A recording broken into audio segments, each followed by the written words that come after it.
লিফটে দেখেছেন।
সবাই এসেছেন না?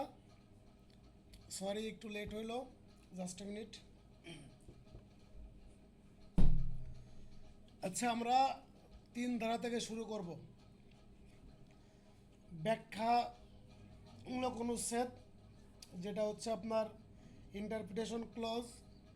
এই যে যদি এখন আপনাদের এমসিকিউতে পরীক্ষাতে আসে যে ইন্টারপ্রিটেশন ক্লজ কত ধারাতে বলা আছে, সাক্ষ্য আইনের কত ধারাতে ইন্টারপ্রিটেশন ক্লজ বা ব্যাখ্যামূলক অনুচ্ছেদ কত ধারাতে বলা আছে, তাহলে কি উত্তর করবেন? 3 ধারাতে বলা আছে। আমি শুধু বলতেছি, শুধু শুধু না, এটা গুরুত্বপূর্ণ প্রশ্ন। আপনারা কি শুনতে পাচ্ছেন?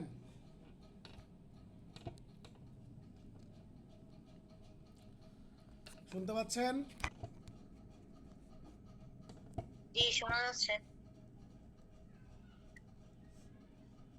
জি ভাইয়া, শুনতে পাচ্ছি।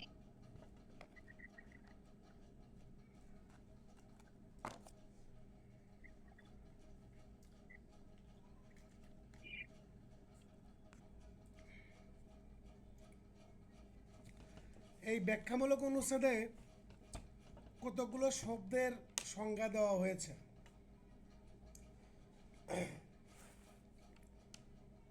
যেমন ধরেন আদালত। আদালত বলতে কি বুঝেন? আদালত বলতে কি বুঝেন?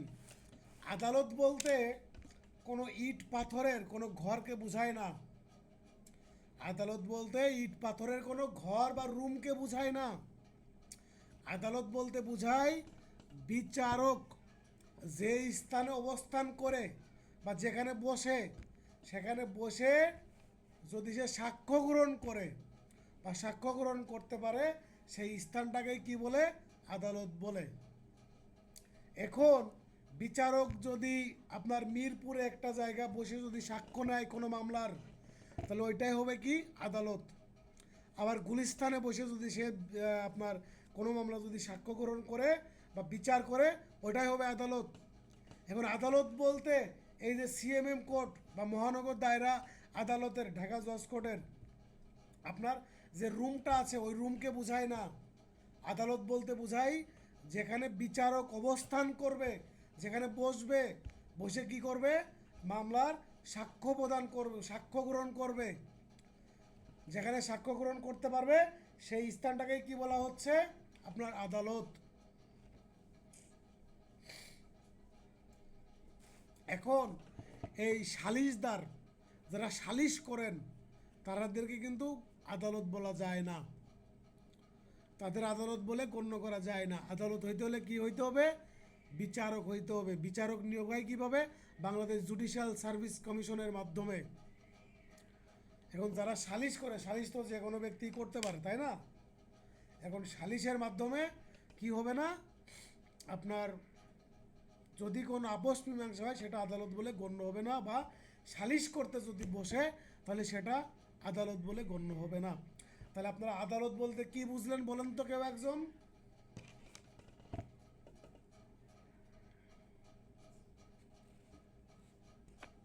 আদালত বলতে বোঝায় কোনো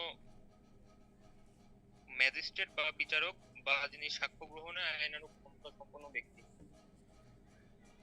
হ্যাঁ, ওই ধরনের আপনার কোনো ব্যক্তি যেখানে অবস্থান করে, যেখানে বসে বসে অবস্থান করে সাক্ষ্য গ্রহণ করে, সেই স্থানটাকেই আমরা কি বলবো? আদালত বলবো।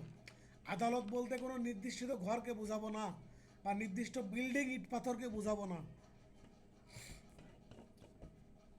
এবার ধরেন ঘটনা বা ফ্যাক্ট।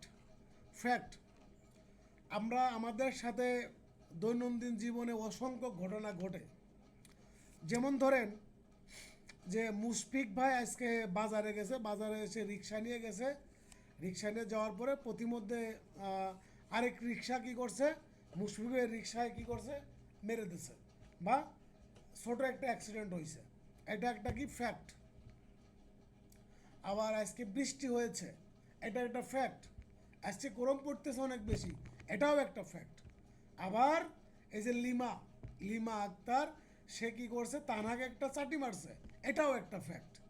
তাহলে এই যে কোনো বস্তু বা বস্তুর অবস্থা, বস্তু সম্পর্কে যেটা ইন্দ্রিয় দ্বারা বোধগম্য, কোনো মানসিক অবস্থা যেটা সম্পর্কে কোনো ব্যক্তি সচেতন। যেমন ধরেন এই যে মুন্না ভাই আপনার এক জায়গায় অবস্থান করতেছে, তার বাড়িতে সে অবস্থান করতেছে, তার বাড়ি থেকে 1 কিলোমিটার দূরে একটা কি আছে, তুলা বা কটন মিল আছে, ওই মিলে আগুন ধরে গেছে। ওই মিলে আগুন ধরে গেছে। মুন্না ভাই তার বাড়ি থেকে কি দেখতেছে, যে কটন মিলের আগুনের ধোঁয়া উপরে উঠতেছে, ধোঁয়া উপরে উঠতেছে। এই যে আগুন ধরার যে বিষয়টা, যেটা মুন্না ভাই নিজের চোখে দেখতে পারতেছে, এটা হচ্ছে কি ফ্যাক্ট। আমরা জানি আমাদের পঞ্চ ইন্দ্রিয় আছে, এই পঞ্চ ইন্দ্রিয়র যে কোনো একটা ইন্দ্রিয় দ্বারা যদি কোনো ব্যক্তি কোনো ঘটনা অনুধাবন করতে পারে, তাহলে সেটাই হচ্ছে কি একটা ফ্যাক্ট। যেমন যেটা দেখার জিনিস হলে দেখতে পারবে, শোনার মতো জিনিস হলে শুনতে পারবে, এবং অনুধাবনের মতো যদি কোনো বিষয় হয় তাহলে সে অনুধাবন করতে পারবে। যেমন ধরেন একজন ব্যক্তি, ধরেন যে আমি যেখানে অবস্থান করতেছি আমার পাশে একজন কি আছে, আরেকটা বাড়ি আছে। ওই বাড়িতে এক রুমের মধ্যে হাজব্যান্ড ওয়াইফ কি করে বসবাস করে। এখন হাজব্যান্ড ওয়াইফের মধ্যে মারামারি হচ্ছে, ঝগড়া হচ্ছে। এখন তো আমি তো দেখতে পারতেছি না, আমি কি করতে পারবো, তাদের কথা শুনতে পারবো। তার মানে কি, আমি ওই ঘটনার সাক্ষী হয়ে গেলাম, মানে আমি সাক্ষ্য দিতে পারবো, কারণ আমি এটা শুনতে পাচ্ছি। এবং ওই হাজব্যান্ড ওয়াইফকে মারতেছে, ওয়াইফ চিল্লাচ্ছে। তার মানে কি, ফ্যাক্ট ইজ দ্যাট আমরা যখন পঞ্চম ইন্দ্রিয় যে কোনো একটা ইন্দ্রিয় দ্বারা যেটা অনুধাবন করতে পারবো, সেটা হচ্ছে কি ফ্যাক্ট। আই থিঙ্ক বুঝতে পেরেছেন। এখানে ফ্যাক্ট আবার আপনার দুই প্রকার, একটা হচ্ছে ইন্দ্রিয় গ্রাহ্য যারা বিষয়, আর একটা হচ্ছে মানসিক বা মনস্তান্ত্রিক বিষয়। মনস্তান্ত্রিক মানসিক বিষয়, আর একটা হচ্ছে ইন্দ্রিয় গ্রাহ্য বিষয়। এবার আমরা চলে যাব বিচার্য বিষয়। এইগুলো কিন্তু সব 3 ধারাতে বলা হয়েছে। আপনাদের এই যে বিচার্য বিষয় কাকে বলে, ফ্যাক্ট কাকে বলে, তারপর আপনার ঘটনা তো ফ্যাক্ট ওটা, তারপরে রিলিভেন্ট ফ্যাক্ট কাকে বলে, এই বিষয়গুলো যদি আপনারা না ধরতে পারেন, না যদি বুঝতে পারেন, তাহলে কিন্তু সাক্ষ্য আইন বুঝতে পারবেন না। সাক্ষ্য আইনের মূল হচ্ছে রিলিভেন্ট আর ইনরিলিভেন্ট, রিলিভেন্ট ফ্যাক্ট আর irrelevant fact, fact in issue, fact in issue বিচার্য বিষয়। আর অনেকগুলো শব্দ আছে যে শব্দগুলো আপনাদের বুঝতে হবে। যদি না বুঝেন তাহলে কিন্তু সাক্ষ্য আইন বুঝতে পারবেন না। আর সাক্ষ্য আইন একবার বুঝে গেলে পারে আপনারা কোর্ট কাচারি এবং পরীক্ষার হল দুইটাই কন্ট্রোল করতে পারবেন। সেজন্য বলছি যে সাক্ষ্য আইনের একটা ক্লাসও মিস দিবেন না। এবং আমার যে শব্দগুলো আমি বলি, যে কথাগুলো বলি, আমার প্রত্যেকটা পড়ানো সাক্ষ্য আইনের বোঝার চেষ্টা করবেন, অনুধাবন করার চেষ্টা করবেন, প্র্যাকটিক্যালি ভাববেন। আমি যেভাবে প্র্যাকটিক্যালি আপনাদের শেখাবো, প্র্যাকটিক্যালি ওইভাবে আপনারা বোঝার চেষ্টা করবেন। বিচার্য বিষয়, ফ্যাক্ট ইন ইস্যু। বিচার্য বিষয় কাকে বলে, বিচার্য বিষয় কাকে বলে? সিভিল মামলার ক্ষেত্রে এক পক্ষ দাবি করবে, অন্য পক্ষ অস্বীকার করবে। এই দাবি এবং অস্বীকারের মধ্যমধ্যে কতগুলো প্রশ্ন উত্থাপিত হবে, এই যে প্রশ্নের উপর নির্ভর করবে একটা মামলার রায়। এই প্রশ্নগুলোকেই বলা হচ্ছে ফ্যাক্ট ইন ইস্যু বা বিচার্য বিষয়। আমি আরেকটু ক্লিয়ার করে দিচ্ছি। যেমন ধরেন একটা মামলা তো কোর্টে আপনার দায়ের করা হচ্ছে, তাই না? কোর্টে দায়ের করা হচ্ছে। এখন ওই মামলা তো দায়ের করে কেন? কোনো প্রতিকার পাওয়ার জন্য। যেমন ধরেন রতন হচ্ছে সৈকতের গায়ে একটা আঘাত করেছে, বা আপনার গুরুতর আঘাত করেছে সৈকতকে। এখন এই সৈকত আবার কি করছে, রতনের বিরুদ্ধে মামলা করছে। যখন মামলা করছে, সৈকত তো কোনো একটা প্রতিকার পাওয়ার জন্য মামলা করছে, তাই না? এখন এই প্রতিকারটা পাবে কি করে? প্রতিকারটা হচ্ছে আপনার যে এই যে আপনার চার্জ গঠন হবে।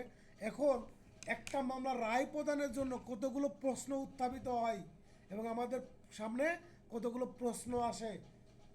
এই প্রশ্নগুলো কিরকমের? যেমন ধরেন রতন কি সৈকতকে আঘাত করেছে কি না,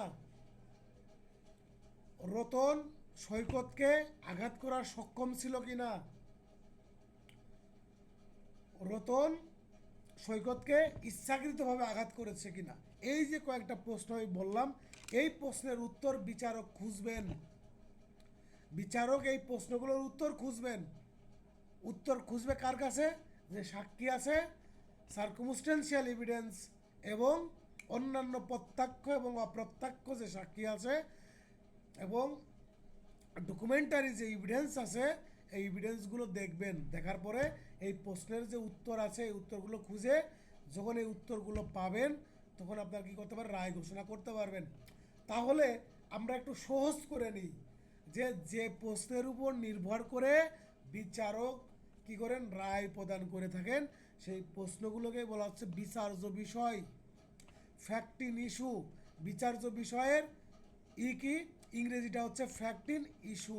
তাহলে আমার মূল কথা হচ্ছে যে কি বিচার্য বিষয় বলতে বোঝায় কতকগুলো বিষয়ের উপর বিচারক বা ওই যে মামলা ওই মামলার রায় নির্ভর করে এবং ওই প্রশ্নগুলোর উত্তর পাইলে বিচারক রায় প্রদান করতে পারে।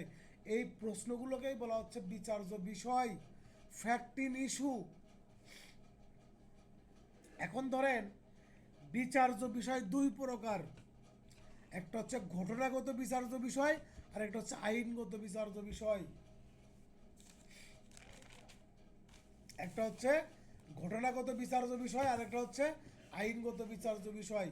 আমি যে বিচার্য বিষয়গুলো বললাম যে রতন হলো সৈকতকে আঘাত করেছে, এটা হচ্ছে আপনার ঘটনাগত বিচার্য বিষয়। এখন আইনগত বিচার্য বিষয় হচ্ছে যে এই মামলা বিচার করার এখতিয়ার আদালতের আছে কি না, এটা হচ্ছে আইনগত এখতিয়ার, আইনগত বিচার্য বিষয়। আবার ধরেন যেই মামলাটা সিভিল মামলা, যে মামলা দায়ের করেছে এই মামলাটা তামাদিতে বারিত কি না। যেমন ধরেন মামলা দায়ের করার অধিকার আছে, যেমন আপনার ধরেন যে এই যে আশরাফুল ইসলাম ভাই ডিপয়ের কাছ থেকে 5 লাখ টাকা কর্য করেছিল। এখন এই কর্জের টাকা উদ্ধারের জন্য বা কর্জের টাকার জন্য মামলা দায়ের করতে হয় 3 বছরের মধ্যে। 3 বছরের মধ্যে কর্জের টাকা উদ্ধারের জন্য মামলা দায়ের করতে হয়। এখন আশরাফুল ইসলাম ভাই তো ডিপোয়ের কাছে টাকা নেছে, 5 লাখ টাকা নেছে।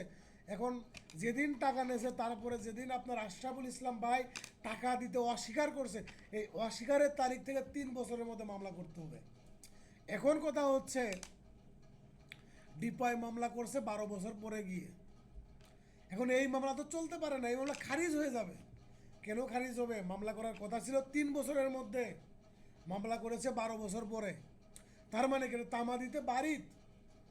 এখন যে কোনো মামলা তামাদিতে বারিত কি না এইটা হচ্ছে আপনার আইনগত বিচার্য বিষয়, বা যে আদালত বিচার করতেছে ট্রায়াল কোর্ট তার বিচারের এখতিয়ার আছে কিনা। এখন এই বিষয়গুলো যদি আপনার দেখতে হবে কোনটা ঘটনাগত বিচার্য বিষয় আর কোনটা আপনার আইনগত বিচার্য বিষয়। এখন আইনগত বিচার্য বিষয় হচ্ছে আপনার আইনের সাথে সম্পর্কিত, আর ঘটনাগত বিচার্য বিষয় আপনার মাঠ পর্যায়ে ঘটনার সাথে সম্পর্কিত। আশা করি বুঝতে পেরেছেন। এইবার আমরা চলে যাব ডকুমেন্ট, দলিল। দলিল কাকে বলে? কোনো বস্তু বা পদার্থের উপর কোনো অক্ষর, প্রতীক, চিহ্ন বা অন্য কোনো মাধ্যমে কোনো কিছু বোঝানোর চেষ্টা করে যেটা, সেটাকে হচ্ছে দলিল বলা হচ্ছে। যেমন ধরেন আগে যে আপনারা মুঘল আমলে বা তার আগে কি ছিল বলেন তো? তাম্রলিপি ছিল। তখন তো আর খাতা কলম ছিল না, এই তাম্রলিপিতে লিখতো, পাথরে খোদাই করে লিখতো। এই পাথরে খোদাই করা বা তাম্রলিপিতে লেখা মানে তালের পাতাতে লেখা, এইগুলোও কি ডকুমেন্ট হিসাবে গণ্য হচ্ছে। তাহলে ডকুমেন্ট এরকম একটা বিষয় যেটা কোনো পদার্থের উপর চিহ্ন দ্বারা, আপনার অক্ষর দ্বারা, তারপর আপনার কোনো চিত্র দ্বারা কোনো কিছু প্রকাশ যদি করে থাকে তাহলে এগুলোকে কি বলা হচ্ছে? ডকুমেন্ট বলা হচ্ছে। তারপরে চলে যাব আমি ডিজিটাল এবং ইলেকট্রনিক রেকর্ড। ডিজিটাল এবং বা ইলেকট্রনিক রেকর্ডস, এই যে 2022 সালের 20 নভেম্বর মাসে 20 নভেম্বরে কি হইলো?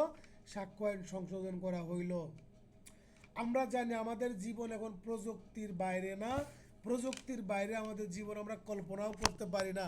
আপনারা এখানে যতজন আছেন আপনারা একটু চিন্তা করে দেখেন তো, আপনারা উইদাউট এনি টেকনোলজি আপনারা আপনাদের লাইফ লিড করতে পারবেন কি না। ধরেন আপনার কাছে মোবাইল নাই, আপনাদের কাছে ফ্যান নাই, আপনাদের সামনে টিভি নাই, ইন্টারনেট নাই, ওয়াইফাই নাই, আপনারা লিড করবেন কি করে। ফ্রিজ নাই, ওয়াশিং মেশিন নাই, কিচ্ছুই নাই, তাহলে আপনারা কিন্তু এই পরিবেশের সাথে আপনারা কিন্তু খাপ খাওয়াইতে পারবেন না। এখন এই যে আপনার তালের সাথে মিল রেখে আমাদের সাক্ষ্যআইনটা পরিবর্তন করা হয়েছে। যেমন ধরেন এই 2022 সালের 20 নভেম্বরের আগে এই যে আপনার মোবাইলে ধারণকৃত আপনার ছবি ভিডিও এগুলো সাক্ষ্য হিসাবে গ্রহণ করার কোনো বিধান ছিল না। কিন্তু এই 2022 সালের 20 নভেম্বরে এই যে আপনার মোবাইলের চিত্র তারপরে ভিডিও এইগুলোকে সাক্ষ্য হিসাবে কি করা হয়েছে, আপনার গ্রহণ করতে পারবে এই মর্মে আইন করা হয়েছে। ঠিক এই কথাগুলোই আমরা আলোচনা করেছিলাম 2018 সালে এই জিয়া মোড়ের পাশে এই ডক্টর শাহজাহান মণ্ডল স্যারের সাথে, যে স্যার আমাদের যে সাক্ষ্য আইনটা এই সাক্ষ্য আইনটা আসলে এই বর্তমান সময়ের সাথে যাচ্ছে না, এটাকে পরিবর্তন করা উচিত। ইভেন তারপরে গিয়ে ডক্টর শাহজাহান মণ্ডল স্যার এই যে আপনাদের যে আইন প্রণেতা আছে বা যারা আইন সংশোধন করে তাদের কাছে কয়েকবার চিঠিও দিয়েছিল সাক্ষ্য আইন সংশোধন করার জন্য। সর্বশেষ 2022 সালে কি হইল, সাক্ষ্য আইন সংশোধন করা হইল। তারপরে আমরা এই যে 5 আগস্টের পরে 2024-এর পরে আমরা দেখলাম অনেকগুলো আইন সংশোধন করা হয়েছে। এখন সর্বশেষ আশা করি দণ্ডবিধির সংশোধনী খুব দ্রুত চলে আসবে। পরিবর্তনগুলো দরকার, কারণ আমাদের আইনগুলো করা হয়েছে 1860 সালের দিকে বা তার আগে বা তার পরে, যেটা এখন থেকে আরও 200 বছর বা 100 বছর 150 বছর আগে। আর এই আইনগুলো ছিল ভারতীয় উপমহাদেশের জন্য। ভারতীয় উপমহাদেশ বলতে কোন কোন দেশ বোঝায়, বাংলাদেশ, ভারত, পাকিস্তান। এখন এই সব আইনগুলো করছে ব্রিটিশরা। এখন আইন তৈরি হয় কেন বা কোন অবস্থাতে? আইন তৈরি হয় যে সময় যে এলাকা, ওই এলাকার যে ধরনের অপরাধ হয়, যে ধরনের মানুষ বসবাস করে, যে ধরনের পরিবেশ পরিস্থিতি, সেই ধরনের ক্ষেত্রে আইন প্রণয়ন করা হয় সেই উপযোগী করে। এখন সময়ের সাথে মানুষ পরিবর্তন হয়েছে, স্থান পরিবর্তন হয়েছে, কৃষ্টি কালচার পরিবর্তন হয়েছে, সুতরাং আমাদের আইনেরও পরিবর্তন প্রয়োজন। হ্যাঁ, আমরা তাহলে ডিজিটাল এবং ইলেকট্রনিক রেকর্ড যেটা আমরা পাইলাম, এটা হচ্ছে আপনার যে এই যে memory, microclips, computer generate, chips, audio, video, disc প্রস্তুত এবং অন্যান্য যে তথ্য উপাত্ত আছে এগুলো কি করা যাবে, সাক্ষ্য হিসাবে সাক্ষ্য হিসাবে গ্রহণ করা যাবে। এখন ধরেন আমরা পরবর্তী সংখ্যাতে চলে যাব, রিলিভেন্ট ফ্যাক্ট। রিলিভেন্ট ফ্যাক্ট দেখেন,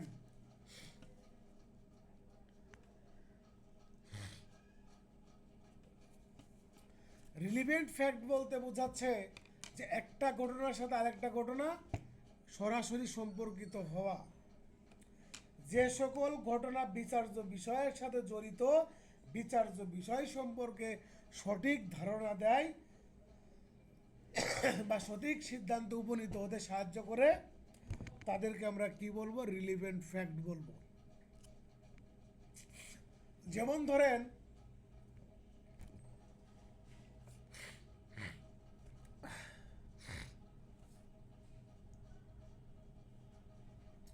এই যে মুশফিক ভাই ধরেন ডাকাত, ঠিক আছে, ধরেন মুশফিক ভাই হলো ডাকাত, সে ডাকাতি করতে গেছে। এখন ডাকাতি করতে যাওয়ার পরে পরবর্তীতে দেখলো যে যাকে সে ডাকাতি করতেছে তার, এখন মুশফিক ভাইয়ের কাছে বড় একটা ছুরি ছিল, 7 গিয়ার চাকু ছিল এবং অন্য কোমরে একটা পিস্তল ছিল। এখন তার ওই ডাকাতি করতে যে 70-80 হাজার টাকাও পাইছে, গোল্ড কিছু পাইছে, ওটা নিছে। নেওয়ার পরে তারপরে গিয়ে পাশে মানুষজন জড়ো হচ্ছে, পরবর্তীতে মুশফিক ভাই হুমকি দিচ্ছে, যদি তোমরা কেউ কাছে আসো বা ই করো তাহলে তোমাদের কিন্তু আমি এই যে যারা ধরছি এটা কিন্তু মেরে ফেলবো। বা মুশফিক ভাই দেখতেছে কিছু লোক আসতেছে তার দিকে। এখন একটা পর্যায়ে মুশফিক ভাই কি করছে, এই ক নামের ব্যক্তিকে যাকে সে ডাকাতি করতেছে তাকে ছুরি দিয়ে আঘাত করছে, ছুরি দিয়ে আঘাত করছে, বুকে 4-5টা ছুরি মারছে, মারলে পরবর্তীতে ওই ব্যক্তি মারা গেছে। এখন মুশফিক ভাই ছুরি মেরেই দ্রুত আর কি রাস্তা দিয়ে দৌড়ায় চলে আসছে। আসার পথে যে ছুরি ছিল কাছে, সেই ছুরিটা কি করছে, পাশে একটা পুকুর ছিল, পুকুরের মধ্যে চালিয়ে ফেলাই দিছে। পুকুরের মধ্যে ফেলে দিয়ে তারপরে কি করছে, সে পলায়ে সেফ জোনে চলে গেছে। এই মুশফিক ভাই একজন ব্যক্তিকে ডাকাতি করতে যে খুন করে এইভাবে পলায়ে আসে, 10 দিন পরে যে মুশফিক ভাই আটক হয়েছে। এখন এই যে মুশফিক ভাই ডাকাতি করতে গেল, ছুরি কোন জায়গা থেকে নিছিল, কোন জায়গায় ডাকাতি করেছে, কেউ দেখেছে কি না, কতটুকু আঘাত করেছে, কোন ছুরি দিয়ে আপনার আঘাত করেছে, সেই ছুরির সাথে আঘাতের মিল আছে কিনা, তারপরে গিয়ে এই ছুরিটা যে পুকুরের মধ্যে ফেলে দিছে, এই পুকুরের মধ্যে থেকে পরবর্তী ছুরিটা উঠানো হয়েছে। তারপরে মুশফিক ভাই এই আঘাত করার পরে ছুরি ফেলে কোন জায়গায় লুকায়িত ছিল, কার কাছে আশ্রয় ছিল, এই প্রত্যেকটা বিষয় হচ্ছে রিলিভেন্ট ফ্যাক্ট। এই মার্ডারের সাথে এই ডাকাতি সহ খুনের সাথে রিলিভেন্ট। এখন কোনো বিষয়ের সাথে রিলিভেন্ট কি না এটা আমরা কেন বের করব, কারণ হচ্ছে সাক্ষ্য প্রদান করা যায় দুইটা ক্ষেত্রে, একটা হচ্ছে বিচার্য বিষয়ের ক্ষেত্রে, একটা রিলিভেন্ট ফ্যাক্টের ক্ষেত্রে। এই দুইটা বিষয় ব্যতীত অন্যান্য কোনো ক্ষেত্রে সাক্ষ্য প্রদান করা যায় না। এই জন্য আমরা কি করব, যে কোনো বিষয় রিলিভেন্ট ফ্যাক্ট কি না, ওটা কি রিলিভেন্ট নাকি ইররিলিভেন্ট। যদি রিলিভেন্ট হয় তাহলে আমরা সাক্ষ্য দিতে পারবো ওই বিষয়ে, আর যদি ইররিলিভেন্ট হয় তাহলে আপনার অপোজিট আইনজীবী যে আছে সে বলবে objection your honour, objection my lord, যেটাই বলুক এইভাবে বলবে। কারণ যে তার যে আপনার জেরা করতেছে সেটা হচ্ছে ইররিলিভেন্ট ফ্যাক্ট হয়ে গেছে বা ইররিলিভেন্সি হয়ে গেছে। তার মানে কি, আমরা এই যে 55 বা 56 ধারা পর্যন্ত আমরা যাব, বের করব যে এটা রিলিভেন্ট নাকি ইররিলিভেন্ট। যদি রিলিভেন্ট হয় তাহলে আমরা সাক্ষ্য দিতে পারবো। এখন কোন কোন বিষয় রিলিভেন্ট আমরা সেটা বের করব। তাহলে আমরা কি দেখলাম, যে প্রাসঙ্গিক বিষয় রিলিভেন্ট ফ্যাক্ট, রিলিভেন্ট ফ্যাক্টের বাংলাটা কি আপনার প্রাসঙ্গিক বিষয়। তাহলে ওই ঠিক আছে প্রাসঙ্গিকটাতে আমরা তো যুক্তির বিষয় বলতে পারি, এটাও হইতে পারে, সাবিনা বলেন। মানে যুক্তি এগুলাও তো মানে বলা যায়। আমি আপনার কথা বুঝতে পারি না, প্লিজ একটু আবার বলবেন। প্রাসঙ্গিক যেটা বলতেছেন আপনি সেটা তো যুক্তির বিষয়ই তো, সেটাই তো, অযৌক্তিক তো কিছু বলা যাবে না, যেটা জি রিলেটেড জি থাকে জি জি এটাই জি। তো। এখন এই যে সাক্ষ্য আইন সংশোধন হয়েছে, এখন একজন ব্যক্তি একজন প্রস্টিটিউটকে যদি রেপ করার পরে পরবর্তীতে সে রেপের মামলা করেছে, এখন যে ভিকটিম করেছে রেপের মামলা, আসামিকে যদি পরবর্তীতে আসামি যদি বলে যে কোর্টে যে বলতেছে যে মাই লর্ড ইনি হচ্ছে কি প্রস্টিটিউট, সে প্রস্টিটিউট হোক আর যেই হোক, রেপ মানে রেপ, ঠিক আছে, সে এই ছাপাই গাইতে পারবে না বা তার চরিত্র খারাপ এই বিষয়ে সে সাক্ষ্য দিতে পারবে না। কারণ সাক্ষ্য আইনে এটা ভয়েড করা হয়েছে, বাতিল করে দেওয়া হয়েছে, এই ধরনের কোনো নিয়ম এই বর্তমানে নাই। কারণটা কি, বিষয়টা হচ্ছে যে কোনটা রিলিভেন্স কোনটা রিলিভেন্ট না এটা আমাদের বের করতে হবে। এবং অপরাধ মানে অপরাধ, সেটা কারোর ব্যক্তিগত চরিত্র বা অন্যান্য কোনো বিষয়ের উপর এটা ডিপেন্ড করে না, ডিপেন্ড করে যদি ওই চরিত্রটাই ফ্যাক্ট হয়, যদি ফ্যাক্ট হয় তাহলে ঠিক আছে। সো এখানে রিলিভেন্ট ফ্যাক্ট আর ইররিলিভেন্ট ফ্যাক্ট এটার মূল কানেকশন হচ্ছে যে আমরা সাক্ষ্য দিতে পারবো কি পারবো না, ঠিক আছে। তারপরে চলে যাব আমি যে প্রুভড, প্রমাণিত, আর ডিসপ্রুভড আর নট প্রুভড। এই তিনটা বিষয় আপনাদের এখন আমি বলবো যে দেখেন প্রুফ প্রমাণিত বলতে কাকে বলে। আদালতের নিকট যদি দাবিকৃত কোনো বিষয়ে আদালত যথাযথ পর্যবেক্ষণের মাধ্যমে যদি উক্ত বিষয়ের অস্তিত্ব আছে বলে নিশ্চিত হয় তাহলে সেটাকে আমরা প্রমাণিত বলে ধরে নিব। তাহলে এখানে কি বলতেছে যে প্রমাণিত বলতে কাকে বলে বা প্রমাণিত কাকে বলে। তাহলে প্রমাণিত বলতে বোঝাবে যে কোনো বিষয়ের অস্তিত্ব আছে বলে পর্যবেক্ষণের পরে যদি বিচারক মনে করে ওই বিষয়ের অস্তিত্ব আছে তাহলে সেটাকে আমরা কি বলবো, প্রমাণিত বলবো। আর নট ডিসপ্রুভড, ডিসপ্রুভ বলতে বা মিথ্যা প্রমাণিত বলতে বোঝায় যদি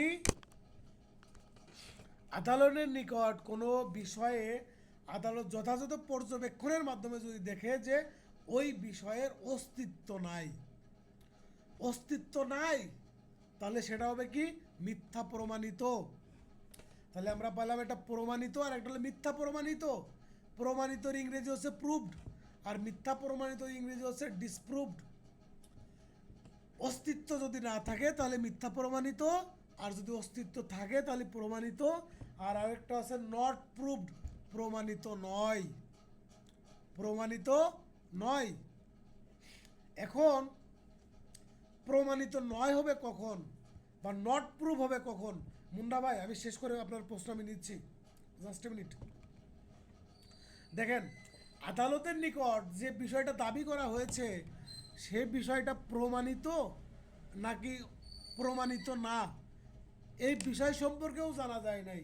মানে এটা প্রমাণিত নাকি মিথ্যা প্রমাণিত কোনোটাই জানা যায় নাই, বা এই দুইটার একটাও যদি না হয় মানে প্রমাণিতও না আবার মিথ্যা প্রমাণিতও নাই, মানে ওই বিষয় সম্পর্কে কোনো কিছু আদালত বের করতে পারে নাই, তখন এটা কি হবে, নট প্রুভড বা প্রমাণিত নয়। হ্যাঁ মুন্না ভাই বলেন। ওই যে আপনি যে একবার বললেন রিলেভেন্ট ফ্যাক্টের কথাটা, ওটা স্যার মানে ঘটনাটা দুটো পৃথক করতে ব্যবহার হবে তাই না? অর্থাৎ একটা গ্রহণযোগ্যতা একটা সম্পর্ক থাকবে। যেটা হ্যাঁ আপনি যে প্রাসঙ্গিক বিষয় একটা কথা বললেন, জি জি জি আর হ্যাঁ পয়েন্ট যে বললেন প্রাসঙ্গিক বিষয় রিলেভেন্ট ফ্যাক্টের কথা, এটা তো দুইটা পৃথক করতে ব্যবহার হবে তাই না? বিষয়টা হচ্ছে যে সাক্ষ্য আপনি দিতে পারবেন দুইটা ক্ষেত্রে, একটা জি হচ্ছে স্যার। ফ্যাক্ট ইন ইস্যু আর একটা হচ্ছে রিলিভেন্ট ফ্যাক্টের ক্ষেত্রে। ফ্যাক্টের, আচ্ছা আচ্ছা। ঠিক আচ্ছা আছে, আপনি এগুলো নোট করতেছি তো। জি জি জি মানে এটা খুবই ভালো, মুন্না ভাই নোট করেন। জি স্যার, আচ্ছা মানে আমি ওই বিষয়টা পড়লাম তো স্যার, মানে মানে রিপিট করে দেখলাম যে দুইটা পৃথক করতে ব্যবহার করছে এবং একটা মানে গ্রহণযোগ্যতা একটা জি সম্পর্ক, জি মানে জি আমার জি ইয়াতে আসছে আর কি, অনুমান থেকে আর কি।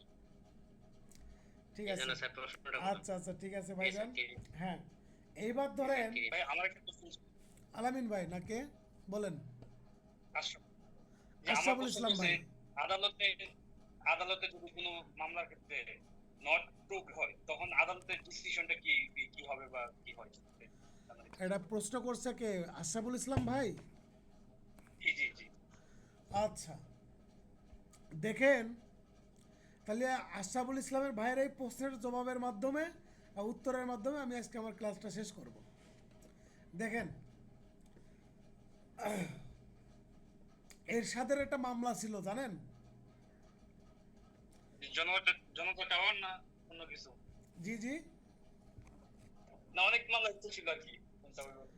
এরশাদের মামলাতে রাজ সাক্ষী ছিল কে জানেন? নূরে আলম, নূরে আলম। এখন ধরেন জি আমাদের কোর্টে অনেক ধরনের মামলা থাকে, এখন যে মামলাতে আমরা কোনোভাবে প্রমাণ করতে পারি না বা সাক্ষ্য প্রমাণ নাই তখন আমরা কি করি, এই যে অ্যাপ্রোভার আছে না, রাজ সাক্ষী, তখন কিন্তু আমরা এই রাজ সাক্ষীকে আমরা নিয়ে আসি কোন শর্তে, যে তুমি যদি সত্য প্রমাণ সত্য যদি প্রকাশ করো তোমাকে কি করব, ক্ষমা করে দিব। মুখস্থ করে দেবো। এই যে বৈষম্য বিরোধী মামলাতে কিছুদিন আগে একজন রাজ সাক্ষী হয়েছিল, ওনার ভদ্রলোকের নামটা আমার মনে আসছে না। আব্দুল্লাহ মামুন পুলিশের সাবেক হ্যাঁ আইজি। আবদুল্লাহ আল মামুন, উনি কি হয়েছে, রাজ সাক্ষী হয়েছে। তো এখন কোনো ফ্যাক্ট বা কোনো মামলাতে যদি কোনো প্রকার সাক্ষ্য প্রমাণ না পাওয়া যায়, তখন আমরা কি করি? তখন আমরা চলে যাব আপনার মাধ্যমিক সাক্ষ্যে, তখন আমরা চলে যাব শ্রুতি সাক্ষ্যে, তখন আমরা চলে যাব অ্যাপ্রোভারের কাছে, তখন আমরা চলে যাব হোস্টেল এভিডেন্সের কাছে, তখন আমরা চলে যাব সার্কমস্টেন্সিয়াল এভিডেন্সের কাছে। ঠিক আছে? এই যে যে বিষয়গুলো আমি বললাম, এইগুলোর মধ্য থেকে যে কোনো একটাকে আমরা কানেক্ট করব, কানেক্ট করে আমরা মামলাটা প্রমাণ করার চেষ্টা করব। এটা দায়িত্ব কার জানেন? আপনার আমার, মানে যে আমরা আইনজীবী যারা, এই আইনজীবীর দায়িত্ব।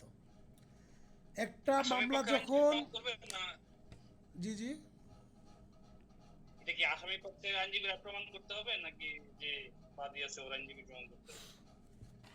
এটা প্রমাণ করতে হবে কার? বিষয়টা হচ্ছে যে যেই ব্যক্তি আদালতে কোনো প্রতিকার দাবি করবে এবং যেই ব্যক্তি যদি সাক্ষ্য, মানে আপনার উভয় পক্ষের কেউ যদি সাক্ষ্য প্রমাণ না দেয়, তাহলে যেই পক্ষ পরাজিত হবে সেই পক্ষর মামলা প্রমাণ করতে হবে। ধরেন যে কোনো সাক্ষ্য প্রমাণ কোনো পক্ষই দিচ্ছে না, না দিলে যে পক্ষ পরাজিত হবে, হেরে যাবে, সেই পক্ষ প্রমাণ করতে হবে, 1 নম্বর। আর 2 নম্বর হচ্ছে যে যে আদালতে দাবি উপস্থাপন করবে বা কোনো অধিকার চাইবে তাকে প্রমাণ করতে হবে। ক্লিয়ার হয়েছেন? জি। হ্যাঁ, আমি এই যে আজকে যে পর্যন্ত পড়াইলাম, এই যে আপনার নট প্রুফ পর্যন্ত, প্রুফড, ডিসপ্রুভড অ্যান্ড নট প্রুফ পর্যন্ত, আমরা পরবর্তী ক্লাস সাক্ষ্য থেকে শুরু করব। মানে সাক্ষ্য কাকে বলে, সাক্ষ্য এক জিনিস, সাক্ষী আর এক জিনিস। ঠিক আছে? আচ্ছা, এখন আমাদের অলরেডি ক্লাস নেওয়া হচ্ছে প্রায় 1 ঘন্টা 20 মিনিট মতো। আমি এই সেশনটা শেষ করব। মোজাম্মেল ভাই, আপনার কি ক্লাস বুঝতে পারছেন?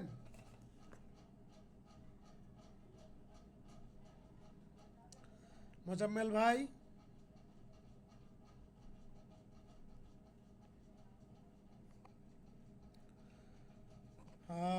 মুন্না বা অন্যান্য যারা আছেন, আমি যাদের আমাকে নক করতে বলেছি হোয়াটসঅ্যাপে, আমাকে একটু নক করবেন। আর স্যার একটা প্রশ্ন ছিল যে আপনি যে ফ্যাক্ট ইন ইস্যু একটা যে বললেন যে আইনগত বিচার্য একটা হলো ঘটনাগত, মানে ঘটনা বিচার্য বিষয় যেটা, জি হ্যাঁ জি, ফ্যাক্ট ইন ইস্যু বিচার্য বিষয়ে, মুন্না এটা ভাই, তো স্যার মুন্না মনে ভাই, হয় 1 মিনিট, 1 মিনিট, সাক্ষ্য 1 দিয়ে মিনিট, প্রমাণ করতে মুন্না হবে ভাই, না স্যার? মুন্না ভাই, 1 মিনিট। আমাদের এই সেশনটা জি, আছে আর 2 মিনিট, ঠিক আছে? আমি আপাতত জি, কোনো স্যার। প্রশ্ন নিচ্ছি না। আপনি আমাকে ইনবক্সে আচ্ছা আগামীকালকে ঠিক যখন আছে, কল ওকে দিব, স্যার, তখন আপনি আমাকে প্রশ্ন করেন, ঘন্টার পর ঘন্টা আপনাকে বোঝাবো আমি, ঠিক আছে? আপাতত আর নিচ্ছি ঠিক না, আছে আমি স্যার, ওকে। যেটা বলি এটা আপনারা শোনেন। তাহলে যাকে যাকে আপনার হোয়াটসঅ্যাপে নক করতে বলেছি, সে যে আপনাকে আমাকে হোয়াটসঅ্যাপে নক করবেন। আর যার যেখানে প্রয়োজন, যতটুকু প্রয়োজন এবং যেভাবে প্রয়োজন আমাকে নক করবেন আপনাদের আইনজীবী বানানোর জন্য। আমার যা যা করার প্রয়োজন আমি তাই তাই করব, কিন্তু আমার প্রত্যেকটা ইনস্ট্রাকশন আপনাদের ফলো করা লাগবে এবং আমার বক্তব্য আপনাদের শোনা লাগবে। এবং আমি যে যে কথাগুলো বলবো একটাও আপনারা এর বাইরে যাবেন না। আমি যে যে বইয়ের কথা বলবো সে সে বই পড়বেন এবং এইগুলো ফলো করবেন। আমার প্রত্যেকটা ক্লাস করবেন, আমার প্রত্যেকটা পরীক্ষা আপনারা দিবেন, আমার প্রত্যেকটা প্রশ্ন খুব ক্রিয়েটিভ হয়, আমার প্রশ্নগুলোতে আপনারা অ্যানালাইসিস করবেন। আর আশা করি যে এখন যে সময় আছে, আমার ইনস্ট্রাকশন ফলো করে একজন ব্যক্তিও ফেল করবে না, প্রত্যেকেই ইনশাল্লাহ এখানে যারা আছে সবাই আইনজীবী হবে। তবে আমার ইনস্ট্রাকশন ফলো করার পরে আপনি আমার ইনস্ট্রাকশনও ফলো করবেন না, আবার অর্ধেক ফলো করবেন, তাহলে কিন্তু সম্ভব না। আমি খুব কম পড়াবো, খুব লিমিটেড কিছু বই পড়াবো এবং খুব কম পড়ানোর মাধ্যমে আপনাদের আইনজীবী করব, তবে অত্যাধিক কম না। আমি আপনাদের পড়াই দিব, আপনারা সেটা অর্জন করবেন এবং সেই অনুযায়ী পরিশ্রম করবেন। আশা করি প্রত্যেকেই আইনজীবী হবেন। ঠিক আছে, আজকের ক্লাস আশা করি এখানেই সমাপ্ত হচ্ছে। আমার জন্য দোয়া করবেন, আপনারা সবাই সুস্থ থাকেন, ভালো থাকেন। আপনাদের চাই যে আপনারা ভালো আইনজীবী হন, সৎ আইনজীবী হন এবং পরিশ্রমী আইনজীবী হন। ঠিক আছে, আসসালামু আলাইকুম।